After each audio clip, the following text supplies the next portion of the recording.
सुप्रभातम, सादरम अभिवादनम, सर्वेभ्यो नमो नमः। आज हम चर्चा करेंगे, जो चर्चा कर रहे हैं कक्षा 8 की जो हिंदी की पाठ्य पुस्तक है वसंत, और उसमें जो प्रथम पाठ है ध्वनि ध्वनि कविता को हम चर्चा करेंगे। ध्यान से देखेंगे, सुनेंगे और फिर उसको समझने का प्रयास करेंगे। निश्चित रूप से आप लोगों को बहुत अच्छा लगेगा। पाठ 1 ध्वनि। अभी न होगा मेरा अंत, अभी अभी ही तो आया है। मेरे वन में मृदुल वसंत, अभी न होगा मेरा अंत।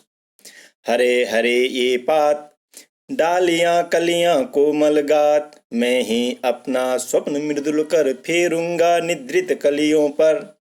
जगा एक प्रत्यूष मनोहर, पुष्प पुष्प में तंद्रालस, लालसा खींच लूंगा मैं। अपने नवजीवन का अमृत सहर्ष सींच दूंगा मैं। द्वार दिखा दूंगा फिर उनको, है मेरे वे जहां अनंत, अभी न होगा मेरा अंत। ये जो कविता है ध्वनि, इसके जो रचयिता हैं, जो लेखक हैं, वह हैं हिंदी के महान साहित्यकार सूर्यकांत त्रिपाठी निराला। ये छायावाद युग के 4 स्तंभों में से एक स्तंभ थे। तो बहुत सुंदर एक कविता इन्होंने लिखी हुई है। ध्वनि, ध्वनि का जो शाब्दिक अर्थ होता है आवाज। तो कवि हैं, अपने आप को आवाज दे रहे हैं, अपना आवाहन कर रहे हैं। हम आवाज देते हैं ना, किसको आवाहन करते हैं, बुलाते हैं, तो बोल रहे हैं अभी न होगा मेरा अंत, अभी मेरा अंत होने वाला नहीं है। क्यों? कारण दे रहे उसके पीछे। क्या कारण गिना रहे? अभी अभी ही तो आया है मेरे वन में मृदुल वसंत, अभी न होगा मेरा अंत। अभी जो मेरा जो क्या जीवन रूपी जो वन है, जीवन रूपी जो वन है, उसमें मृदुल वसंत, वसंत ऋतु का आगमन हुआ है। बहुत सुंदर जो वसंत ऋतु है, जो कोमल वसंत ऋतु है, उसका आगमन हुआ है। अब यहाँ पर समझिए, वसंत ऋतु किसका प्रतीक है? चारों तरफ हरियाली का, सृजन का प्रतीक है। वसंत से पहले पतझड़ होती है, पतझड़ में सारे वृक्षों के पत्ते गिर जाते हैं और वसंत ऋतु में फूल, नए नए पत्ते आ रहे होते हैं, सृजन का प्रतीक है। तो जो मेरा जीवन, जो वन रूपी जो जीवन है, उसमें क्या वसंत ऋतु आ रही है, अर्थात मैं सृजन की ओर बढ़ रहा हूँ, खुशियां मेरे जीवन में आ रहे हैं। तो वसंत के विषय में क्या बता रहे हैं, क्या बता रहे हैं अपने जीवन में? कैसा है वसंत, कैसा है मेरा जीवन? हरे हरे ये पात, डालियां कलियां कोमल का। अब ये जो पत्ते हैं कितने कैसे हैं? हरे हरे, तो नए नए, और क्या डालियां, जो उनकी शाखाएं बहुत कोमल है, कलियां कोमल गात, और जो कलियां हैं वो भी क्या है? नई नई कोमलें। आप देखते होंगे बसंत में पुराने पत्ते गिर जाते हैं और वृक्षों पर नए नए कोमल पत्ते आते हैं, कहीं कहीं और लाल रहते हैं, लाल लाल पत्ते भी दिखा देते हैं। उनका जो गात है, गात मतलब शरीर, उन वृक्षों का जो शरीर कैसे बहुत कोमल होता है। ठीक उसी प्रकार से जो मेरा जीवन है, मेरे जीवन में जो बसंत आया है, बहुत कोमल है, कलियों की तरह, उन डालियों की तरह, उन शाखाओं की तरह बहुत कोमल है। और क्या बता रहे हैं आगे? मैं ही अपना स्वप्न मृदुल कर फेरूंगा निद्रित कलियों पर। जगह एक प्रत्यूष मनोहर, मैं ही अपना स्वप्न मृदुल कर, मैं अपना जो मेरे जो स्वप्न है, मेरी जो इच्छा है, मैं भविष्य में क्या करना चाहता हूँ, ऐसे जो कोमल मेरे स्वप्न हैं, उन कोमल सपनों पर। यदि आलस से मानव सपने पूरे, क्या होता है हमारे जीवन में, हम आलस्य कर देते हैं तो हमारे सपने पूरे नहीं हो पाते हैं। तो उन सपनों को जगाने के लिए, उन सपनों को पूरा करने के लिए सुबह में क्या फेरूंगा निद्रित कलियों पर, जो कलियां हैं उन पर मैं क्या अपने हाथ फेरूंगा, स्वप्न मृदुल कर, ऐसे हाथ जिनमें क्या है नए नए सपने हैं, उन हाथों को क्या फेरूंगा कलियों पर, अर्थात उन कलियों को क्या खिलाऊंगा। जब कलियां खिलेंगे तो क्या बनेंगे? फूल बनेंगे। ऐसे मेरे मन में जो विचार है, उन विचारों को मैं धरातल पर उतारूंगा। जगह एक प्रत्यूष मनोहर, एक सुंदर सुबह को जगा करके मैं उन कलियों को खिलाना चाहता हूँ। अर्थात मेरे जीवन में जो विचार है, उन विचारों को मैं क्या अपने जीवन में उतारना चाहता हूँ। ठीक हो गया? आगे देखिए क्या बता रहे। पुष्प पुष्प में तंद्रालस, लालसा खींच लूंगा मैं।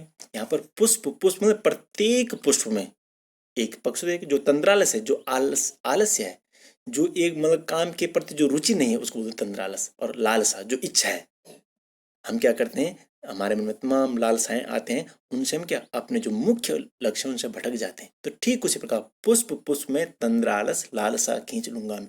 जो प्रत्येक पुष्प है उसमें जो तंद्रालस है और जो लालसा है, उसको मैं खींच लूंगा, अर्थात उनको मैं जीने की प्रेरणा दूंगा कि आप कुछ अच्छा कीजिए, इन प्रपंचों में मत पड़िए। ऐसे इसको दूसरे पक्ष में लेंगे तो पुष्प से क्या तात्पर्य, प्रत्येक व्यक्ति में जो तंद्रालस है, जो लालसा है, उनको खींच लूंगा, उनको कहूंगा कि इस प्रपंच में मत पड़िए, इनसे बाहर निकलिए और जीवन का जो असली उद्देश्य है उसकी ओर अग्रसर होइए। जिस प्रकार से बसंत ऋतु से चारों तरफ सुंदर वातावरण हो जाता है, प्रकृति का जो सौंदर्य होता है देखने लायक होता है, पुरानी चीजों को छोड़ करके नई चीजों को ग्रहण करके हमको आगे की ओर चलना है। अपने नवजीवन का अमृत सहर्ष सींच दूंगा मैं, मेरे जीवन का जो अमृत है उस अमृत से, अपने नवजीवन का अमृत, मेरा जो नया जीवन है, नया जीवन जो अमृत है, उस अमृत से मैं पूरे जो वातावरण है इसको सींच दूंगा। अपना जो मन रूपी, मेरा जीवन रूपी जो वन है, उस वन को सींच दूंगा। अर्थात में अमृत का मतलब जानते हैं हम, अजर अमर। हम कुछ ऐसा कार्य करें जो कार्य हमारा इस दुनिया में अजर अमर है। ये है अमृत से सींचने का, कि हम जो कार्य करें उसको आने वाली पीढ़ी याद करते रहे, उस कार्यों का अनुसरण करता रहे। तो अपने नवजीवन का अमृत से मैं इनको सींच दूंगा, इस बाग को सींच दूंगा, इस वन को सींच दूंगा, इस संसार में मैं कुछ ऐसा कार्य कर दूंगा जो कि अमृत के समान अमर है। आगे देखिए, द्वार दिखा दूंगा फिर उनको, है मेरे वे जहां अनंत, अभी न होगा मेरा अंत। उनको मैं दरवाजा दिखा दूंगा, जो नवजीवन जो प्रत्येक व्यक्ति है मैं उसको अपने कार्यों से ऐसा रास्ता दिखा दूंगा, दरवाजा दिखा दूंगा। है मेरे वे जहां अनंत, इस संसार का अंत नहीं है, अनंत है संसार, निरंतर गतिमान है, उसका दरवाजा मैं उनको दूंगा। अभी न होगा मेरा अंत, अभी भी मेरा जीवन समाप्त नहीं होगा, क्योंकि क्या, अभी अभी तो आया है मेरे मन में, मेरे वन में मृदुल बसंत। अभी तो मेरे वन में मृदुल बसंत आया है, इसलिए मेरा अंत नहीं है। क्या है, मैं प्रत्येक व्यक्ति को, प्रत्येक प्राणी को अनंत का द्वार दिखा दूंगा। अर्थात हम सोचते हैं संसार अंत है, इसका अंत नहीं, इसलिए निरंतर गतिमान रहना है। और अभी मेरा अंत होने वाला नहीं, अभी मुझे बहुत कुछ करना है, बहुत सारे लोगों को रास्ता दिखाना है, जागृत करना है, उनका आह्वान करना है, और जीवन के प्रति उनका एक सकारात्मक जो चिंतन है उसको प्रकट करना है, उनके अंदर भरना है। इसलिए अभी मेरा अंत नहीं होगा। आशा करता हूँ आपने ध्यान से देखा होगा, सुना होगा और इसको पढ़ा होगा। आगे देखिए, इसमें जो प्रश्न उत्तर है उन प्रश्न उत्तरों पर चर्चा करते हैं।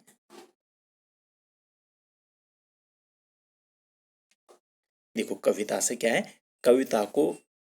कवि को ऐसा विश्वास क्यों है कि इसका अंत अभी नहीं होगा।